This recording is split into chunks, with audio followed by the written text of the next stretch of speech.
Olá, seja muito bem-vindo ao programa Vida e Saúde, sempre agradecendo a presença de você, nosso telespectador, que está aí do outro lado, nos prestigiando, lembrando de nosso e-mail, doutor@biomedicosaude.com.br. O programa de hoje vai falar sobre saúde bucal.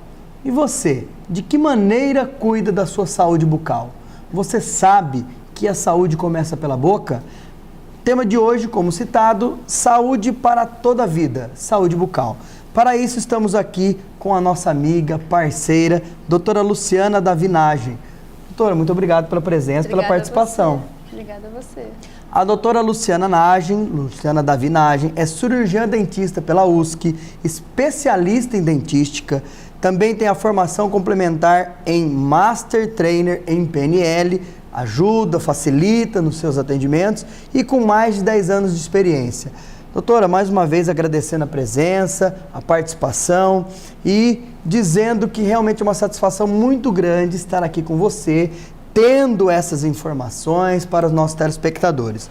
A gente começa com uma pergunta bem básica, mas muito importante para que as pessoas entendam o que é saúde bucal. Obrigada a você, Luiz Henrique, é uma honra poder estar dividindo as experiências, dividindo as competências e as experiências, né? Isso. E é um assunto muito interessante mesmo. A saúde bucal, pensemos da seguinte forma, o organismo humano, ele é como uma orquestra. Perfeito.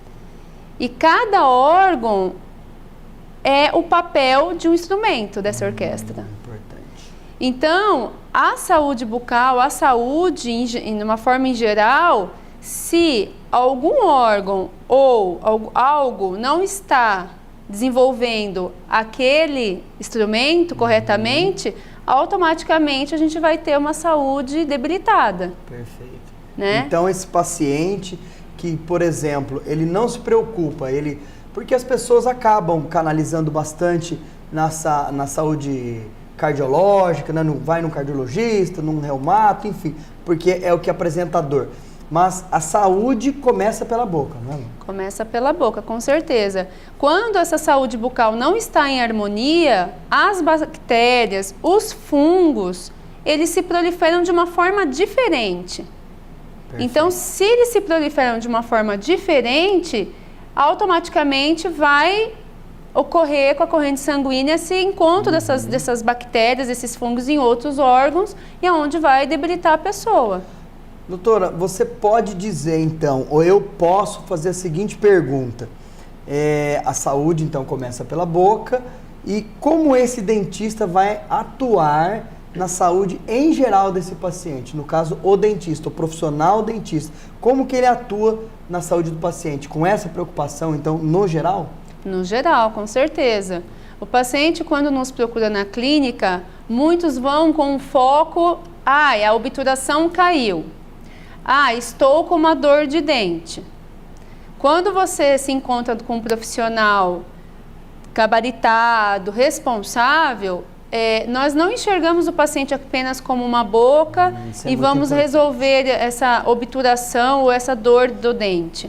É feito toda uma análise. Então, quando quando o paciente marca uma consulta com o cirurgião dentista, deve-se, antes desse paciente entrar na sala, com um prontuário, seja da forma com que o cirurgião dentista tem esse prontuário, essa anamnese, né?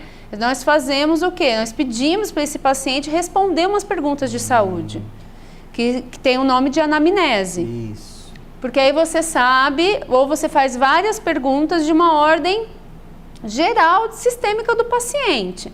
Claro que alguns detalhes a gente encaminha para um médico, para um especialista, porém precisamos saber da saúde em geral do paciente, porque muitas vezes isso implica no nosso tratamento. Maravilha. Eu não posso tirar um dente de uma pessoa se ela está com pressão alta, né?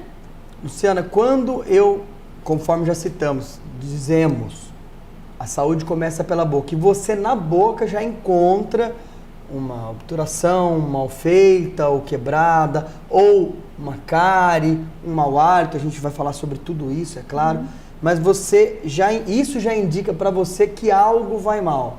Sim. Desde, por exemplo, uma questão básica da sua higiene ou até mesmo outras patologias que você pode, claro, você não vai diagnosticar, mas você já entende que aquele organismo como um todo não está se comportando bem, é isso? Com certeza, com certeza. Pacientes mais susceptíveis a doenças periodontais. O que são doenças periodontais? Doenças periodontais são doenças na gengiva, aquela tal gengivite, o sangramento ao escovar, ou até mesmo sem escovar, aquela questão da mobilidade dentária, né? Paciente sentindo um cheiro, um incômodo diferente, muitas vezes está relacionado a doenças sistêmicas, diabetes, por exemplo.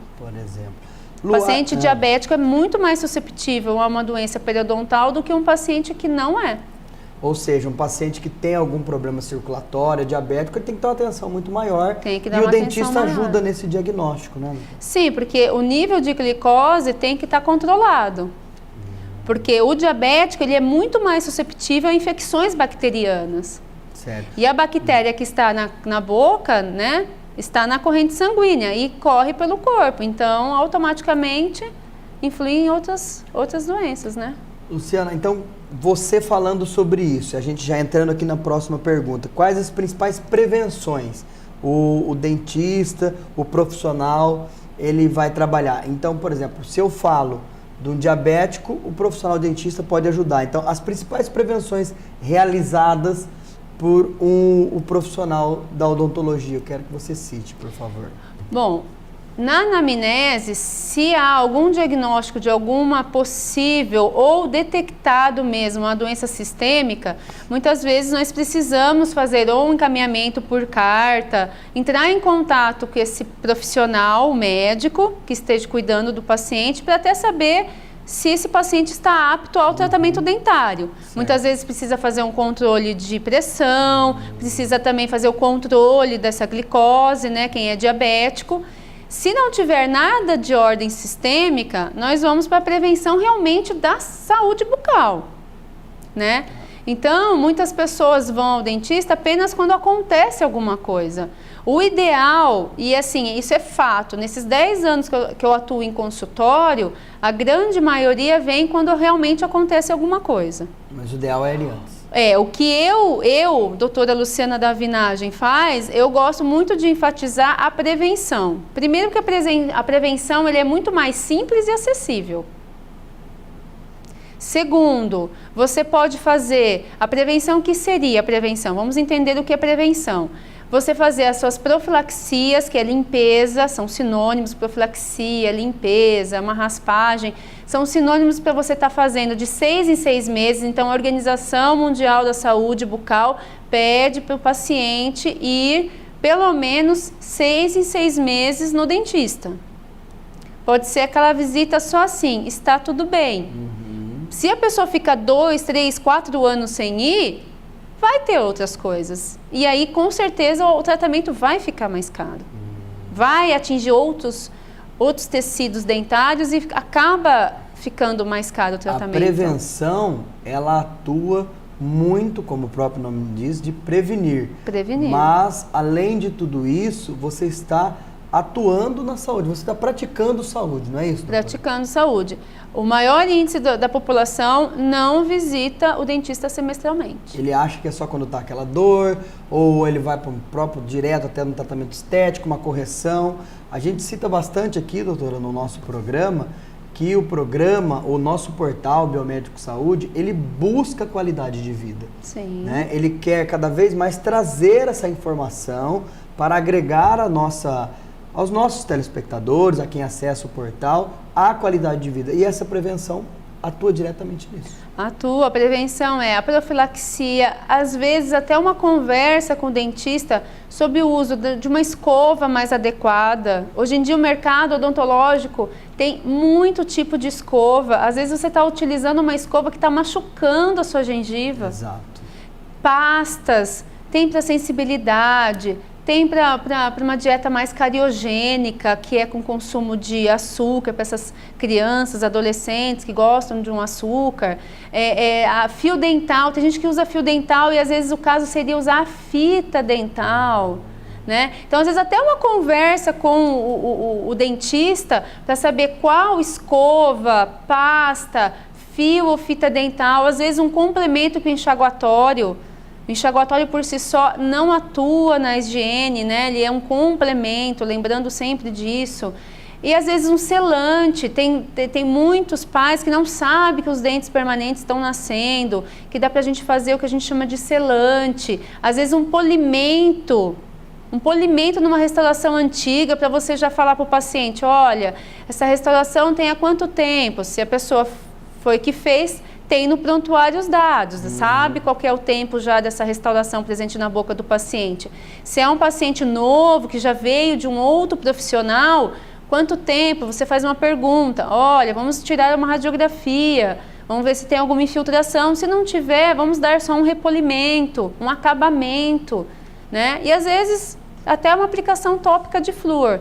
Isso é muito mais acessível e preventivo do que você chegar realmente com um dente parcialmente quebrado, com dor, totalmente destruído, porque aí você vai para um tratamento bem diferente, com custos caros, que envolve muitas vezes até laboratório, no caso de algumas próteses, né? Doutora, e quando essa pessoa pode começar a fazer esse trabalho? No caso, quem pode ir? Qualquer pessoa? E qual que é a melhor idade para ela começar? Excelente pergunta, Luiz. Eu digo assim, até na maternidade, né? Então, assim, as gestantes já com seus bebês podem ir, porque a gestante já tem uma maior suscetibilidade de ter um sangramento gengival devido às alterações hormonais da gravidez. Isso é normal, super normal. Aquela grávida também que não tem sangramento, bacana, normal, mas quem tem, justifica-se toda essa alteração, né? Essa bomba hormonal, né, durante a gravidez. A gestante, ela tem toda essa erupção, né? Que é de uma forma linda. Então, a gestante já poderia começar aí, e quando esse bebê nascer, é importante o dentista orientar a mãe como faz a higiene em casa, com a gaze, né? Como que vai fazer? Existe um trabalho com a criança antes dos 6 meses. Já existe. Aí você pode ir para uma especialidade que seria mais uma odontopediatra, né? Eu vou aqui explanar um pouco, porque eu tenho um pouco de experiência, porque eu fiz por 3 anos prevenção odontológica em escola, e eu atendia desde o berçário até a 5ª série, mais ou menos, o 5º ano. Então, eu fiz esse trabalho por 3 anos nas escolas. Então, você começa com uma adequação, mexendo no céu da boca da criança para tirar aquele leitinho que fica, aquele resíduo que fica na mamada. Então, você pode começar e vai estimulando também a criança a ter esse contato oral, né? Porque a grande maioria dos pais falam que os filhos não gostam de escovar os dentes, né? Por quê? Porque não vai criando o hábito. E aí, quando começar a nascer com os seus 4 meses, 6 meses, começar a nascer os primeiros dentinhos, levar numa odontopediatra para ver se a cronologia, né? Cronologia, o que seria? O nascimento e rompimento desses dentes. Se está adequado. Se está na época correta, se está indo tudo bem, se tem algo a ser feito. Às vezes, as mães, para acalmar essas crianças, começam com uma alimentação mais cariogênica, da mamadeira noturna com açúcar. Então, o que começa? Começa, de repente, a criança está com até seus 2, 3 anos, é o que, né, totalmente a erupção todos dos dentes de leite. E aí, de repente, estão com todos cáries, com cáries. Então, essa criança, se você vai orientando, mudando um pouco da dieta, já existe escovinhas próprias, existem de borrachinha, escovas menores, sem pasta, quando que coloca a pasta, que tipo de pasta, quando que vai se iniciar um fio dental, isso o odontopediatra vai evoluindo. E essa criança indo no consultório, sem ter que fazer assim nada curativo, mas preventivo, ela vai se familiarizando com essa dentista, com essa profissional e com esse ambiente de consultório. Maravilha. Então, quando tiver que fazer algo mais efetivo, ela já está totalmente adaptada, né? Então, assim, a idade não tem idade nem para começar e nem para terminar, né? Porque até os idosos, eles têm que também ir com mais frequência, por conta da coordenação motora que já diminui, muitas vezes usam algumas próteses, para estar fazendo essa higienização. Bom, vocês observam que uma simples pergunta gera outras e outras perguntas. Se você ficou com dúvida em alguma dos questionamentos que nós fizemos, quer aprofundar um pouco mais, lembre-se do nosso e-mail, doutor@biomedicosaude.com.br. Doutor, a gente vai para o intervalo, mas eu sempre gosto de deixar uma pergunta, né, onde tanto você que está aí do outro lado vai pensar o que será, como será isso, e até mesmo aqui também a doutora. É comum paciente, a senhora já citou, né, a doutora Luciana citou, paciente diabético, a importância, como vai ajudar esse paciente diabético. E paciente com problemas circulatórios, tem alguns problemas bucais, pode acontecer, e por quê? A gente volta em instantes. Até já.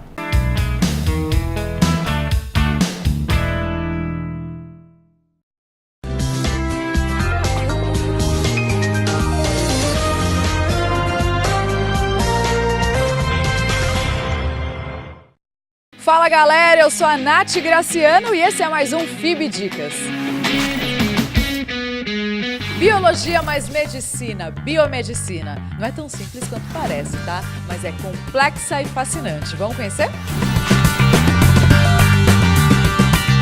O mercado de trabalho para o formado em biomedicina está em expansão.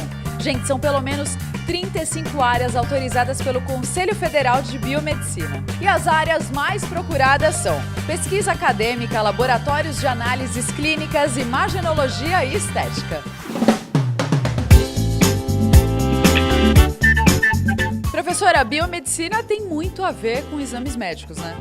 Sim, a principal atuação do profissional biomédico são a realização de todos os exames. Aqueles exames que o seu médico costuma pedir, exame de sangue, tomografia, ressonância magnética, fazem parte da rotina laboratorial do biomédico. São 35 áreas, amplamente em expansão. As principais são laboratório de análises clínicas, a imaginologia e a estética, e ao final do curso ele escolhe qual ele vai optar para seguir a sua carreira profissional. Gente, vocês estão vendo que a área de saúde na FIB é muito forte e a infraestrutura para pesquisa é demais. Os estágios são realizados na própria FIB, gente, nota máxima no MEC. E os professores são pesquisadores renomados. E é isso, você estuda com profissionais que atuam na biomedicina e isso faz a diferença. Os laboratórios de biomedicina aqui da FIB, a gente tem um diferencial de estar tendo um contato maior com análises clínicas, ter um contato maior com a microscopia, anatomia, a gente poder fazer a nossa rotina ali e se preparar para o mercado de trabalho. Em relação aos professores da biomedicina, a dedicação deles, eu diria que é 24 horas, porque eles dão toda uma assistência, não só no horário de aula, mas fora da aula, orientação. Se você precisar do atendimento dentro do laboratório, eles estão ali prontos para atender. Professores da FIB. Competência. Biomedicina. E esse foi mais um FIB Dicas. Eu adoro esse programa, viu, gente? Se você quer saber mais informações do curso, você já sabe que você vai entrar lá no nosso site ou deixar o seu comentário aqui. Beleza? Tchau, tchau.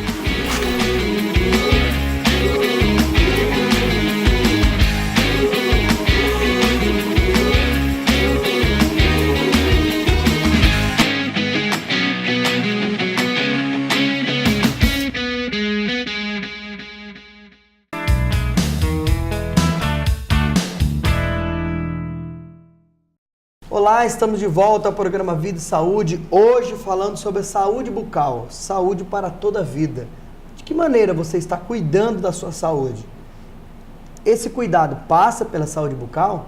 Se não passa, com essas informações de hoje, tenho certeza que vai passar a ser a sua prioridade. Para estamos aqui com a doutora Luciana Davinagem, cirurgiã dentista pela USC, especialista em dentística, também com a formação complementar em Master Trainer, em PNL e com mais de 10 anos de experiência. Doutora, mais uma vez, obrigado pela participação. Obrigada a você, Luiz. Doutora, a gente falou antes do intervalo sobre problemas circulatórios, pessoas podem ter problemas bucais, quem tem problema de circulação, junto com isso entram os diabéticos, quem é diabético acaba tendo também um problema de circulação, imunidade. O que acontece? Esses pacientes têm alguns problemas bucais, estão mais propícios? Eles estão mais propícios devido àquilo que eu falei dos diabéticos, né?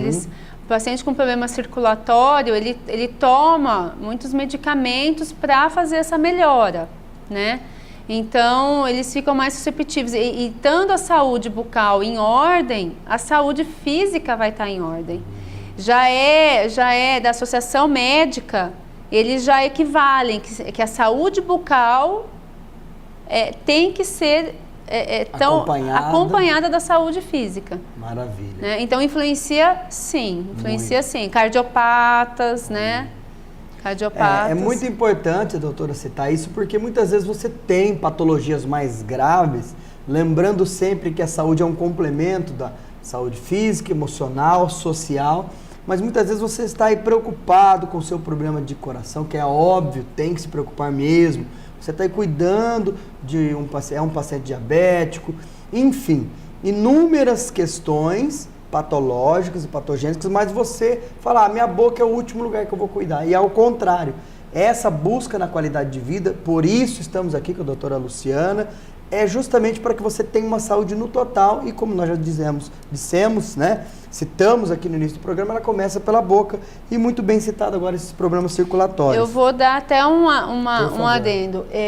No ano de 2005, 2006, eu recebi um paciente no meu consultório que ele foi encaminhado por um médico. Porque o médico, nos exames dele, estava constando uma leve infecção, mas o médico fazendo toda a análise sistêmica do paciente não tinha, o de urina estava ok, outro exame estava ok, ele falou para o paciente, procura um dentista, porque essa infecção deve estar vindo da boca. E aí realmente, no exame radiográfico, fazendo alguns exames, ele tinha uma área de uns dentes que estavam com uma certa perda óssea, com uma certa que a gente chama de uma lesão apical, que é umas bactérias que ficam bem em cima da raiz do dente, de um tratamento de canal que não foi bem sucedido. Infelizmente, ele perdeu esses elementos. Olha. Houve a curetagem, foi feita toda uma adaptação da estética, da parte funcional, e depois ele repetiu os exames tinham zerado essa infecção.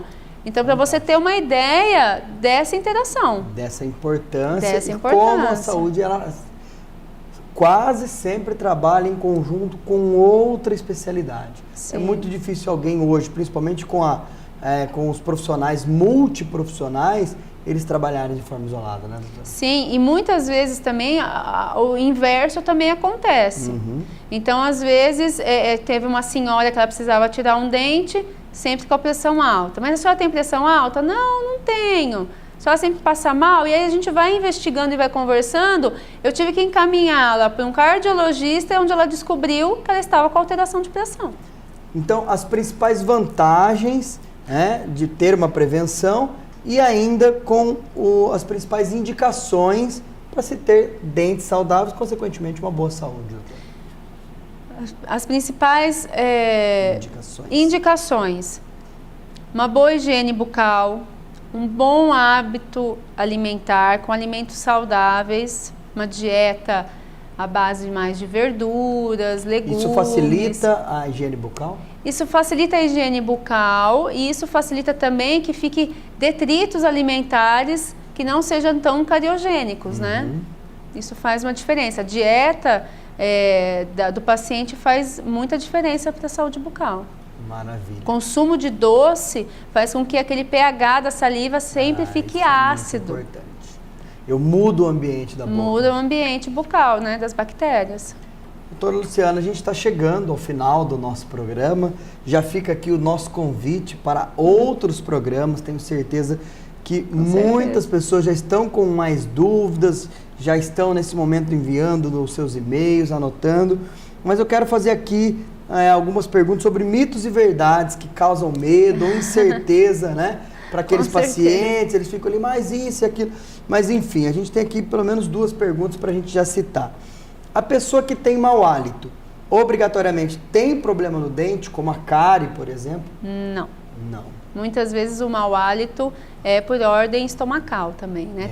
Tem que ser feita uma uma anamnese, uma investigação sobre isso. Então, mais uma dúvida, por exemplo, que esse paciente está com mau hálito, nem sempre quem vai resolver isso é o dentista. Pode ser um gasto. Pode ser um gasto com o dentista.